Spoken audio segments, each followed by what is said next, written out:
మీ business ఏదైనా మీ ఊర్లో promotion చేయాలంటే అది సుమన్ టీవీతోనే సాధ్యం. ఇప్పుడే సంప్రదించండి. Welcome to Suman TV. నేను వినయ్. మనం అన్నమయ్య జిల్లాలోని మదనపల్లి నియోజకవర్గంలో ఉన్నాం. ఇక్కడ ఎట్టకేలకు ఎన్నికలు సజావుగా సాగాయి. ఇద్దరు పార్టీలు, ఇరు వర్గాలు హోరాహోరీ పోటీగా ఉన్నారు.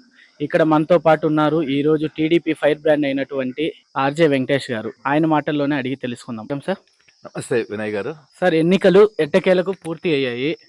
ఇద్దరు పార్టీలు మైనార్టీలు కావడము విశేషము. మీకు తెలిసి ప్రజలు ఏ వైపుకి మద్దతు అధికంగా ఉండొచ్చు సార్? మొట్టమొదటి నుండి మైనారిటీలు కాంగ్రెస్ వైపు ఉండేవాళ్ళు, వైసీపీ వచ్చిన తర్వాత మెజారిటీ మైనారిటీలు వైసీపీకి టర్న్ అయ్యారు.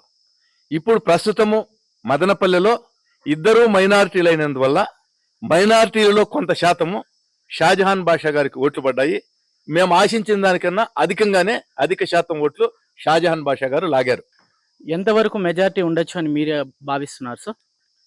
మెజారిటీ విషయం ఎత్తుకుంటే ప్రజలు అయితే చాలా ఆవేశంగా గ్రామీణ ప్రాంతాల్లో 90% పోలింగ్ వేశారు.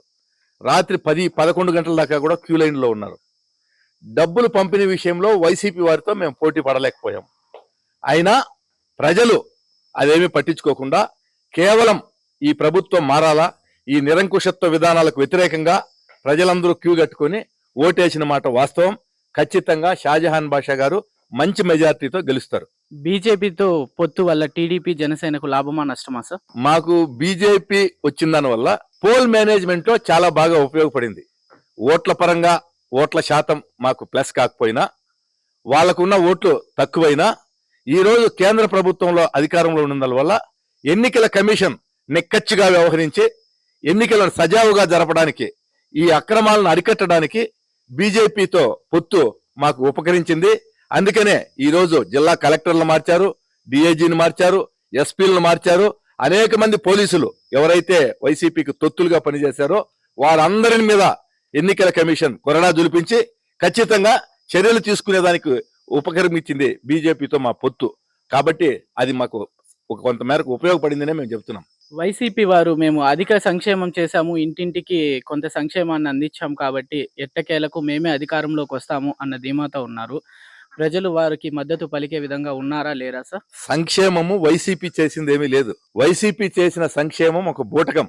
నిజానికి సంక్షేమ పథకాలు ప్రవేశపెట్టింది నటరత్న నందమూరి తారక రామారావు గారు. ఈ రోజు ఇండ్లు ఇచ్చినా, పింఛన్లు ఇచ్చినా, లేదంటే రైతులకు కరెంటు ఉచితంగా ఇచ్చినా, ఏం చేసినా కూడా పథకాలు ప్రవేశపెట్టింది ఎన్టీ రామారావు గారు. వాటిని తర్వాత ముఖ్యమంత్రులందరూ కొనసాగించారు. ఇతను వచ్చి కొత్తగా ఇచ్చిన పథకాలు ఏమీ లేవు. ఏదో అమ్మఒడి అన్నారు తప్ప, అది కూడా చెప్పింది ఒకటి చేసింది ఒకటి. అందరికీ ఇస్తామన్నారు, అది ఒకరికే ఇచ్చారు, దాంట్లో కూడా కోత కోసారు. ఒక్కడి తప్ప మిగిలిన పథకాలన్నీ కూడా గత ప్రభుత్వంలో ఉన్నవే, వాటిని పేర్లు మార్చి కంటిన్యూ చేశారు. ఇప్పుడు నాడు నేడు అన్నారు. ఏమి నాడు నేడు స్కూలు? నాడు చంద్రబాబు నాయుడు హయాంలో కట్టినటువంటి స్కూళ్లకు నేడు కొత్తగా పెయింటింగ్లు వేసేది నాడు నేడు. ఇటువంటి కార్యక్రమాలు తప్ప డొల్ల కార్యక్రమాలు. ఈ రోజు చూడండి, ఆరోగ్యశ్రీకి డబ్బులు ఇవ్వలేదని ఆరోగ్యశ్రీని బంద్ చేశారు. హాస్పిటల్ వాళ్ళంతా 1300 కోట్లు బకాయిలు పడ్డారు. కాబట్టి ఈ విధంగా సంక్షేమం అనేది బూటకం. ఆయనే చెప్పాడు, 10 లక్షల కోట్లు అప్పు చేశాడు, 2 లక్షల కోట్లు పంచాడు సంక్షేమం పేరుతో. మిగిలిన డబ్బులన్నీ ఏమైపోయాయి? అభివృద్ధి లేదు, ఒక రోడ్డు లేదు, బస్సు నడవాలంటే కూడా గతుకుల రోడ్లు ఆంధ్రప్రదేశ్ లో. ఈ విధంగా సంక్షేమం లేకుండా, అభివృద్ధి లేకుండా ఈ డబ్బులన్నింటినీ కూడా అప్పులు చేసి ప్రజల నెత్తిన రుద్దడానికి ఆయన ప్రయత్నం చేశారు తప్ప ఈ ప్రభుత్వంలో ప్రజలు ఆశించిందేమీ జరగలేదు. జన సైనికులు మీకు మద్దతుగా ఉన్నారు అని మీరు భావిస్తున్నారు? ఖచ్చితంగా జనసేన, పవన్ కళ్యాణ్ గారు మాకు మనస్ఫూర్తిగా మద్దతు ఇచ్చారు. ఆయన మేమందరూ కూడా అభినందిస్తున్నాం. ఆయన త్యాగ ఫలితమే ఈ రోజు మాకు పొత్తు కుదిరింది. కేంద్రంలో కూడా బీజేపీతో పొత్తు కుదిరిందంటే కేవలం పవన్ కళ్యాణ్ గురించే. మాకు ఎటువంటి అనుమానాలు లేవు. మా ఓటు ట్రాన్స్ఫర్ అయింది, వారి ఓటు కూడా మాకు ట్రాన్స్ఫర్ అయింది. ఖచ్చితంగా వాళ్ళందరూ తెలుగుదేశం పార్టీకి సపోర్ట్ చేశారు. అదేవిధంగా జనసేన నిల్చున్న చోట తెలుగుదేశం పార్టీ కూడా సపోర్ట్ చేసింది. ఇద్దరు మైనారిటీ అభ్యర్థులకు మదనపల్లి టికెట్ ఇవ్వడము మొదటిసారి. మరియు మైనారిటీ సభ్యులు ఎవరికి ఓటింగ్ ఎక్కువగా వేస్తే వారే మదనపల్లిలో ఎమ్మెల్యే అభ్యర్థిగా గెలుస్తారు అనేది మదనపల్లిలో నానుడి ఉంది. అది ఎంత మాత్రం నిజమంటారు? ఈసారి దాన్ని ఏ విధంగా మన టీడీపీ వారు పోగొడతారు? మైనారిటీలు ఎటువైపు వేస్తే అటువైపు ఓటు వేస్తారు అనేది అంతా ఒక నానుడు అంతే. మైనారిటీలతో సమానంగా బలిజ కులస్తులు ఉన్నారు మదనపల్లి టౌన్ లో, ఒక 2000 ఇటోటో. మైనారిటీలు ఆ పక్కన బలిజ కులస్తులు ఏకపక్షంగా ఈసారి తెలుగుదేశం జనసేన మిత్రపక్షాలకు ఓటేశారు. సో ఆడ ఈక్వల్ అవుతాయి, మాకు ఎటువంటి సందేహము లేదు. పైగా టౌన్ లో పోలింగ్ శాతం తగ్గింది. మిగిలిన సామాజిక వర్గాలు, ముఖ్యంగా బలహీన వర్గాలకు సంబంధించిన కమ్మరి, ఒడ్డెర, కురబ, యాదవ, మంగలి, చాకలి, ఈ బలహీన వర్గాలకు సంబంధించిన సామాజిక వర్గాలన్నీ కొంత మేర గతంలో వైసీపీకి ట్రాన్స్ఫర్ అయిన ఓట్ బ్యాంకు ఈసారి తిరిగి మాకు వచ్చేసింది. సో బీసీస్ బలంగా మాకు వచ్చారు. అదేవిధంగా దళితులలో ఒక సెక్షన్ మాకు పూర్తిగా సహకరించారు. కాబట్టి ఖచ్చితంగా మేము రాష్ట్ర వ్యాప్తంగా విజయడంక మోపిస్తున్నాము. చంద్రబాబు నాయుడు ముఖ్యమంత్రి కాబోతున్నారు. మన మదనపల్లిలో మాజీ ఎమ్మెల్యే అభ్యర్థులు కానీ ఎమ్మెల్యేలు కానీ తెలుగువారు అయ్యిండి ఇప్పుడు మైనారిటీ వాళ్ళకి సహకరించట్లేదు అని వైసీపీలో కొంతమేర మాటలు సాగుతున్నాయి. అది నిజమంటారా? అందరూ సహకరించారు.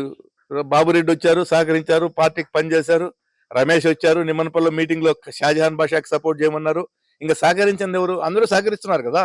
క్యాడర్ మొత్తం అంతా ఒకే లైన్ లో నడిచారు కదా. వేరే పార్టీకి చేయమని ఎక్కడ వాళ్ళు చెప్పలేదు కదా. షాజహాన్ బాషాకి ఓటేయమన్నారు, తెలుగుదేశం పార్టీని గెలిపించమన్నారు. కాబట్టి అందరూ క్యాడర్ అంతా ఒకే లైన్ లో పనిచేశారు. ఎవరు కూడా వ్యతిరేకంగా చేసిందైతే లేదు. మన రాజంపేట పార్లమెంటరీ అభ్యర్థి నల్లారి కిరణ్ కుమార్ రెడ్డి మాజీ సీఎం గారు మిథున్ రెడ్డి గారితో పోటీ పడ్డారు. ఈసారి మీరు ఎవరు గెలవచ్చు, ఎంత ఓటింగ్ మెజారిటీ ఉండొచ్చు అని మీరు భావిస్తున్నారు? నల్లారి కిరణ్ కుమార్ రెడ్డి గారు మంచి అడ్మినిస్ట్రేటర్. ఆయన ముఖ్యమంత్రిగా ఉండగా మన జిల్లాకు చాలా మంచి ఉపకారం చేశాడు. ముఖ్యంగా పీలేరు నియోజకవర్గంలో మారుమూల పల్లెల్లో కూడా డబుల్ రోడ్లు వేశాడు, విద్యుదీకరణ చేశాడు, అనేక సంక్షేమ కార్యక్రమాలు ఆయన పెట్టాడు. ఎక్కడ అవినీతి లేకుండా ఆయన పరిపాలన సాగించాడు. అడ్మినిస్ట్రేటర్ ఆయన. ఈరోజు ఇక్కడ రాజంపేట పార్లమెంట్ లో ఎన్నికైతే ఆయన కేంద్రంలో మంత్రి అవుతాడు. అదే విధంగా మన ప్రాంతాన్నంతా కూడా అభివృద్ధి చేస్తాడు.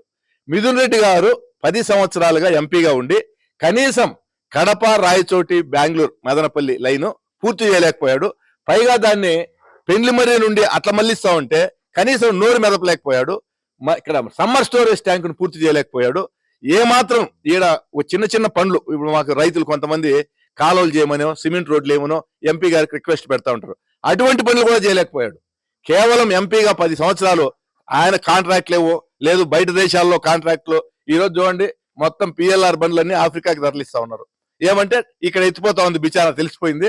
మొత్తం ట్రాన్స్పోర్ట్ చేసేసి ఈ వెహికల్స్ అన్ని అక్కడ కాంట్రాక్ట్ చేసుకోవడానికి. ఆ విధంగా ఆయన సంపాదన కోసం ఆయన దృష్టి పెట్టాడు తప్ప ఈ ప్రజా సంక్షేమం కోసము, ప్రజల సమస్యల కోసము ఒక మంచి పరిశ్రమ కూడా మన ప్రాంతానికి తేలేకపోయాడు. ఆ విషయంలో ఆయన ఘోరంగా విఫలమయ్యాడు మాత్రం చెప్తున్నా.